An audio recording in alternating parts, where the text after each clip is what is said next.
So unahin nating pag-usapan ang Game 7 bakbakan bukas ng Denver Nuggets kontra OKC na gaganapin sa teritoryo ng Thunder mga kaibigan. Magkakaalamanan na talaga kung sino kina SGA at The Joker ang tunay na MVP, ang mananalo ang siyang makakalaban ng nag-aabang na Minnesota Timberwolves sa Western Conference Finals. Ang Thunder at Nuggets ay parehong malakas kaya napakahirap i-predict kung anong grupo ang aabanti sa finals.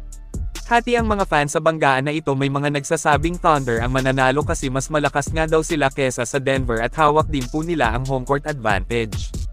May mga fans naman ang naniniwalang Nuggets pa rin ni Nikola Jokic ang mananalo sa huli, kasi alam nga rin natin na subok ang mga core player ng Denver at nagkampiyon na ang mga ito kumpara sa mga batang core ng Oklahoma.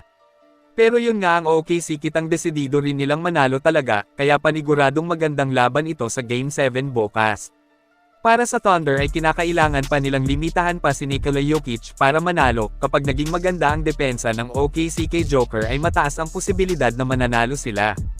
Yun nga lang madaling sabihin pero napakahirap gawin kasi double-double pa rin nga ang ina-average ng Nuggets superstar sa series kontra Oklahoma. Kaya malaking problema talaga siya ng Thunder mga kaibigan. Jokic puts it in!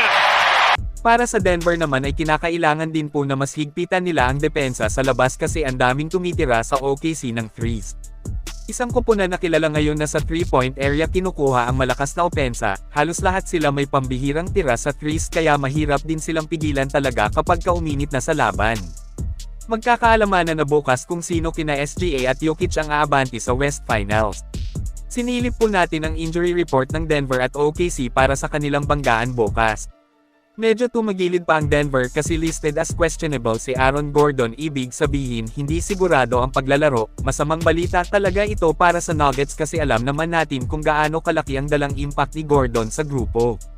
Napakalaki po ang ambag nito sa team lalo na ngayong playoffs clutch din ang manlalarong ito. Habang ang OKC ay healthy lineup silang haharap sa Denver. Para sa akin ang masasabi ko lang po ito ay opinion ko lang din naman, hindi mananalo ang OKC sa Denver Nuggets kapag kadikitan lang ang laban kasi iba si Jokic. Kita naman natin kung papaano nila dinurog ang healthy Kawhi Leonard at James Harden ng Los Angeles Clippers. Kinakailangang tambakan agad ng Thunder ang Denver sa early game para makuha nila ang panalo. Ang tanong lang kung kaya ba nilang tambakan agad ang Nuggets. Game 7 is Game 7 ang mananalo ang siyang mas malakas talaga. Kayong mga kaibigan, ano prediction nyo sa banggaan bukas ng OKC versus Nuggets? Thunder win ba o Denver win? Mag-comment lang po. Ngayon ay dito na tayo sa patungkol sa sinabi ni Steve Kerr para sa Warriors next season. Kung saan kinumpirma na niya mismo na hindi na magiging sentro ang trabaho ni Draymond Green sa susunod na season.